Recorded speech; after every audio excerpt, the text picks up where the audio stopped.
who are the Chinese in Africa? How long have they been on the continent? And what trends are we seeing in the population now? When somebody comes from China, what are we seeing about the profile of these new immigrants? And what is it they come to do? And what is the population at present? I'll let Dr. Yoon go first. Welcome. Thank you, and thank you for the question.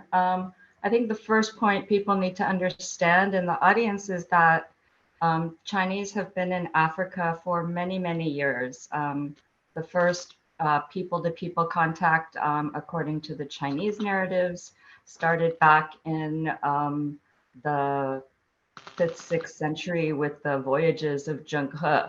And I think in Kenya in particular, there's been archaeological evidence of those contacts, as well as DNA testing of Chinese descendants of some African peoples in and around Zanzibar. So along the coast, the eastern shores of Africa, there was preliminary contact. During the colonial period, I think the most Chinese people who were brought into Africa were brought in via the colonial powers. And so you have within the settlement at the Cape in the 1600s, Chinese prisoners, Chinese indentured workers. In fact, there's evidence that there were Chinese workers on almost all of the major colonial infrastructure projects. And so railroads, ports, construction of all sorts involves some indentured Chinese workers. So again, this is Chinese people on the African continent, but via the colonial powers, right? And it was at a period when when China was weak and had to kind of play along with the imperial powers. If we look in more contemporary period, Chinese really reached out to African countries as they were becoming independent of the colonial powers. And so a lot of the first Chinese who traveled to Africa freely were in the late 1950s and 60s and 70s.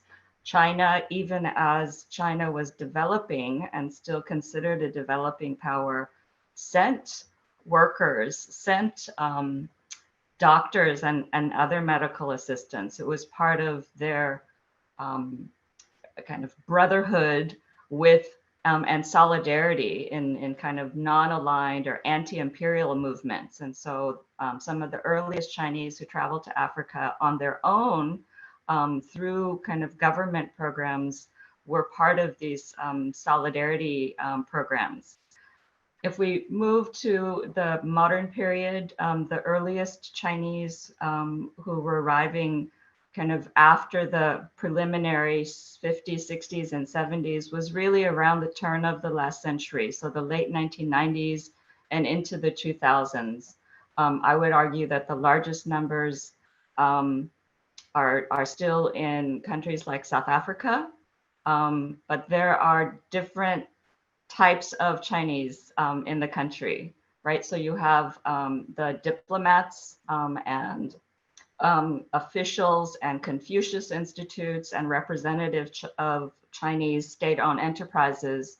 You also have a considerable number of Chinese workers who are brought in to work on Chinese mining and construction projects for the most part, but also Chinese workers who are contracted by African governments and African private sector to work on projects. So I know, for example, Nigeria is one of the countries that has had a number of large contracts to bring in Chinese workers to work on projects. I would say that the largest and fastest growing population of Chinese are independent migrants who have nothing to do with the Chinese state at all, but are looking to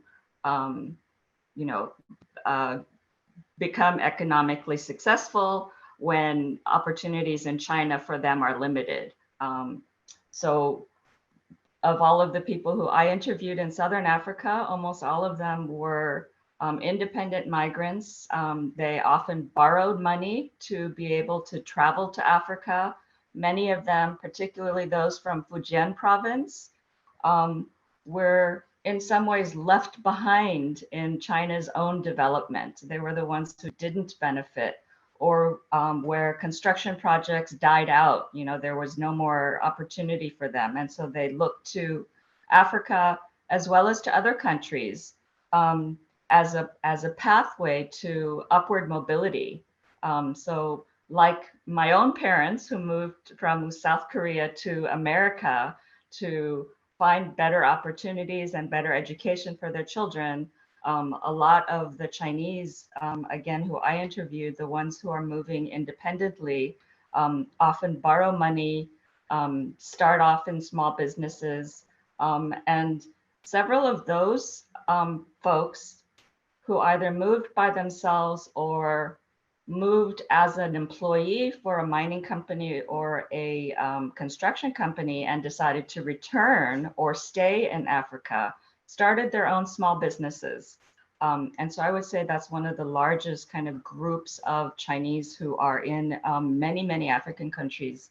And finally, I think one of the newest trends that we noticed in South Africa in particular is that you have a lot more Chinese who are moving as company representatives, essentially expatriates. So they're moving with some of the larger Chinese companies, Huawei, Hisense, and they're professionals. They're moving because Chinese companies are trying to create brand loyalties and sell their products in Africa. They see Africans' growing middle class as a potential market for their products. And so you're seeing a lot more in, I would say, particularly in large African cities, of these professional Africans who are representing Chinese brands and trying to grow their businesses globally. So I'll end there for now. I would like to add maybe some perspectives on West Africa, the region that I'm studying in terms of, the Chinese presence there. And it relates a lot to what Dr. Yoon just said, that at least for the past 10 years, the profile of the Chinese migrants are also very business oriented. These are, they come in and set up, these small and medium enterprises, but maybe in different sectors, especially it can go, from retail to, also sometimes manufacturing goods, but and also textile. That's something also historical in the region. In my home country, Benin, one of the first textile companies during the 60s in the Cold War period was set up by Chinese Chinese migrants, and but that was also in cooperation with the state. What we see nowadays is, given that West Africa is a rather high integrated region compared to others, close to, maybe East Africa is also one, integrated in the sense of that the regional integration is a bit higher. So there are many circulations of goods and persons, and that's something that also that's also a trend that you see with the Chinese merchants, meaning they can come and settle in one country for a few years and then hop to another one, from Benin to Togo, and then maybe to Nigeria, settle there and look for good and better opportunities from one region to another. Something that's also very prevalent in the region are Chinese business centers that are not necessarily like 100% Chinese, meaning it's also set up by local businessmen, often local Nigerian businessmen, where they serve as a hub, but also like a transit for African merchants who want to supply Chinese goods.